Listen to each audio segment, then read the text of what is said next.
alors soit à côté de moi, soit à la tribune, Elie Chiaco. Donc Elie, qu'on peut applaudir. Le secrétaire général de l'AEMO. C'est quelque chose de très mal élevé, mais est-ce que je peux reprendre une seconde la parole? J'ai fait une grave erreur dans ma vie. Ah bon? Je suis désolé, je suis désolé. J'allais me rasseoir, vous voyez, le micro ne fonctionne toujours pas. Je t'appuie sur le bouton. Ah, faut pas passer. Oui, excusez-moi, hein, j'ai fait quelque chose de très impoli. Vous étiez en pleine présentation, mais comme ça au moins vous allez trop présenter une deuxième fois. J'ai fait quelque chose, j'ai oublié mon adjointe, Marie-Hélène Dorval, qui est l'adjointe chargée des cultes.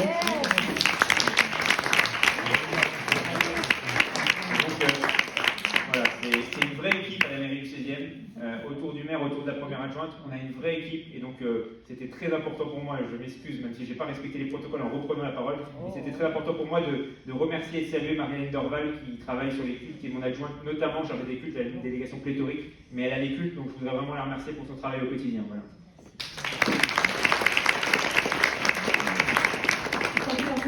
Ça me permet d'ailleurs de faire la transition, parce que Marie-Hélène nous a beaucoup aidé à organiser cette conférence avec ses multiples casquettes, et en tant que paroissienne d'ailleurs. Donc merci Marie-Hélène également, ça me donne l'occasion de te remercier. Donc, Elie, tu seras présenté une deuxième fois, Elie Chiaco, qui est le secrétaire général de AEMO, Association Entraide Minorité d'Orient, qui va nous parler de la situation en Irak où, hélas, la présence chrétienne se réduit comme peau de chagrin. Elie, c'est à toi pour 7 minutes.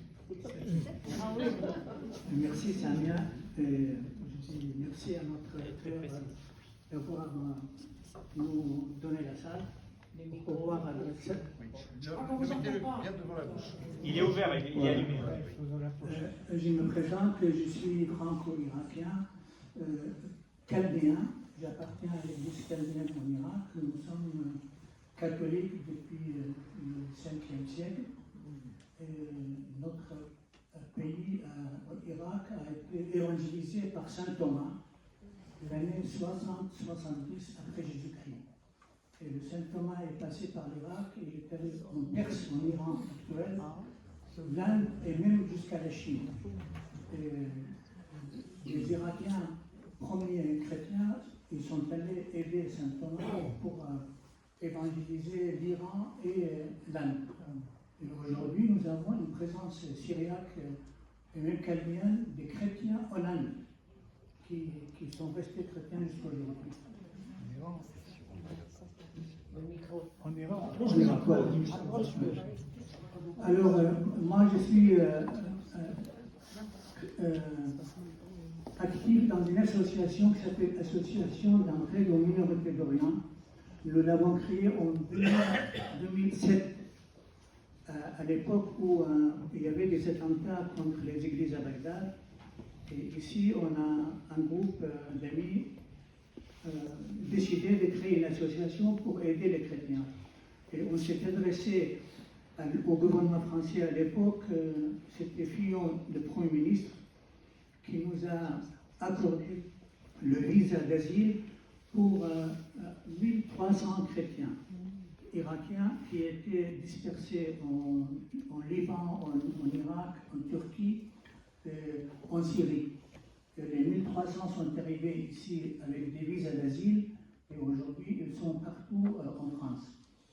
Et après on a continué à recevoir les chrétiens irakiens persécutés. Jusqu'à aujourd'hui, on a à peu près 5000 qui sont arrivés en France. La majorité, ils sont à Strasbourg, à Toulouse et à Lyon. Et nous avons plusieurs paroisses chaldéennes et syriaques en France. Nous avons une présence à Sarcelles. Nous avons 3 églises à Sarcelles. Et à Paris, nous avons Notre-Dame des Chaldées qui est dans le 18e arrondissement. Et il y a aussi une église syriaque catholique au quartier latin. Et une autre église syriaque orthodoxe à Montfermeil. Et la plupart des chrétiens irakiens sont chaldéens, on forme à peu près 80% des chrétiens. Les 10 autres, c'est des syriaques orthodoxes ou syriaques catholiques ou églises d'Orient. Assyriens, on les appelle. C'était la première église créée. Je voudrais seulement vous parler aussi de ce qu'il subit aujourd'hui. En 2003, quand les Américains ils ont occupé l'Irak, on était 1,5 million de chrétiens en Irak. Aujourd'hui, il reste seulement 300 000, l'Église déclare 500 000. Mais le vrai chiffre, c'est 300 000.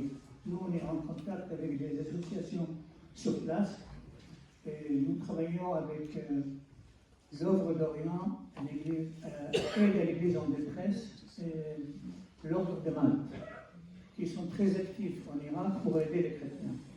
Et nous sommes allés avec la Credo 3 fois en Irak, avant Daesh et après Daesh, et nous avons pu aider sur place les chrétiens avec le Oisgen, et une fois on était une quinzaine de députés et sénateurs. 32, voilà.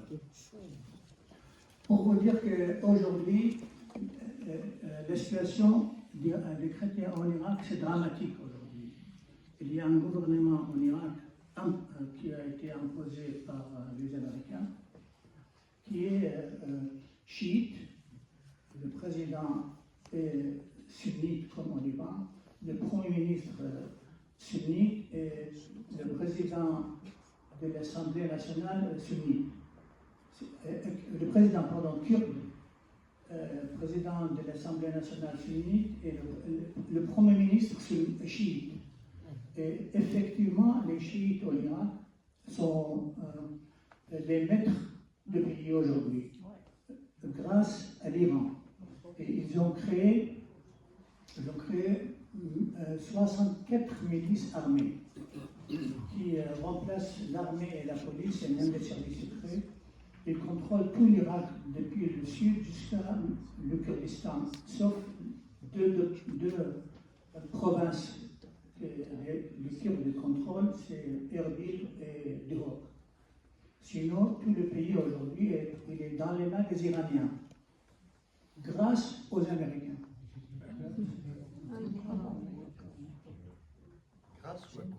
À cause des Américains, aujourd'hui, l'Irak est contrôlé par l'Iran. Les Iraniens sont fiers de dire que nous contrôlons 5 capitales arabes, Damas, Bagdad, Beyrouth, le Yémen, Sanaa. Aujourd'hui, c'est ça la situation. Il y a même une milice chrétienne qui a été créée par les Iraniens, c'est des chrétiens irakiens, mais qui obéissent à l'Iran. Leur chef s'appelle Rayan el-Bani, soi-disant d'origine chrétienne, mais on sait qu'il est converti à l'islam, mais il ne le déclare pas. Et il terrorise les villages chrétiens aujourd'hui au nord d'Irak. Les autres milices contrôlent tout l'Irak, et même les sunnites irakiens, c'est les musulmans sunnites, ils sont persécutés aujourd'hui par les milices chiites. Voilà. Notre Église a eu des problèmes il y a 6 mois avec le gouvernement, parce que quand un chef d'Église est nommé en Irak, il y a un décret présidentiel qui est signé par le président. Et quand notre patriarche a été élu en 2013, il y avait un décret présidentiel signé par l'ancien président qui est décédé aujourd'hui, Talabani, nommant notre patriarche comme responsable de l'Église. Il y a 6 mois, l'actuel président, à la demande des Iraniens, il a retiré le décret présidentiel. C'est-à-dire notre patriarche ne peut plus gérer les affaires de l'Église en Irak. On a contesté, mais ça continue comme ça. Il a été obligé aujourd'hui de fuir Bagdad. Le chef de la plus grande église en Irak ne peut pas, Louis Sako, il ne peut pas rester à Bagdad, la capitale. Il est réfugié à Erbil. Erbil au nord d'Irak. C'est ça la situation d'Irak. C'est-à-dire vous êtes chrétien dans un pays, dans votre pays, nous sommes des autochtones. Et quand j'ai dit que saint Thomas a évangélisé l'Irak, nous, des Chaldéens et des Babyloniens, nous, on est les autochtones du pays.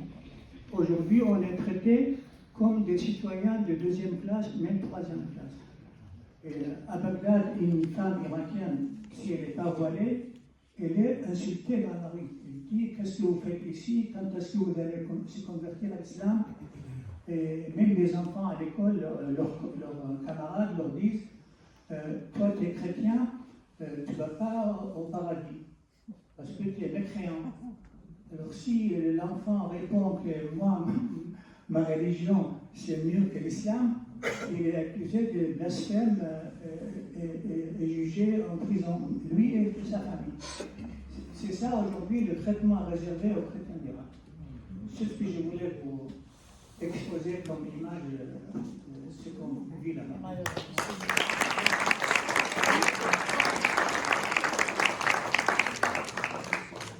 Merci beaucoup, Elie.